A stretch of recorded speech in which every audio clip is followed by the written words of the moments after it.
खूब जब बुखार रगड़ जाए ना तो धीरे धीरे कुल माई साफ हो जाए तब ना स्टील बॉडी बनल बा। भैया देखा स्टील बाटी बनल है करमाई एक ढक्कन तेल और एक कटोरी सरसों। तोरे माई के बात छोड़ मोरे माई के बात सुन।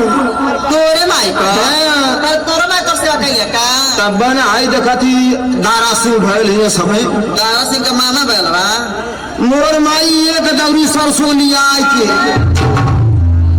अब के भरसाई भुजवाई के मोरे चाची का वो खरी मंगाई के मोरे दादा का मुसर लिया आई के खूब लबर लबर लबर लबर लबर लबर हमें खान देती ना। तब कहा कि ये बेटा चितकाबर का कहे तोर माई ये बेटा चितकाबर तब महू कहीं करे माई मुझ खाल बराबर।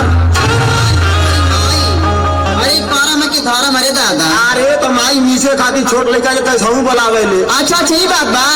अरे बाप हो बाप आ जाना थई का हो तोर माई का साड़ी पहरे रे। तोर माई साड़ी पहरे का पहले के मेहरारू कैसे साड़ी पहरा। अरे कैसे पहरे हो पहले के मेहरारू साड़ी ऐसे पहरा आकाछाड़ मार के आपको छोटा है तरह खोल सीधे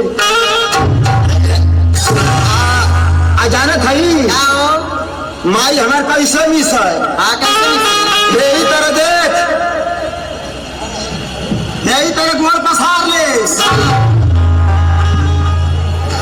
आ गोड़वा पसार ले आ यही तरह लड़का है सुता ले लड़का हमके सुता ले एक बाद खूब हुमच हुमच के मिसा ये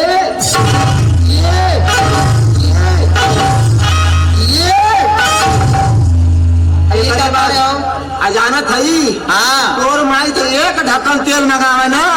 हमार माई एक ढक्कन तेल मंगाए आ मोर माई एक टीना उधार तेल मंगाए के एक टीना उधार तेल। अरे बाप रे बाप तोरे तोर माई एक टीना तेल से क्या कर रहे पूरा घर भर का मालिश मारे पारे।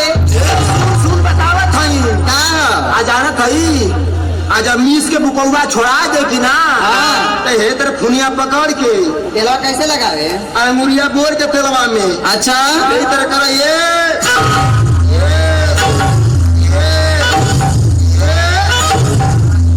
करे बाद जो है कि खूब करियर से फूका ये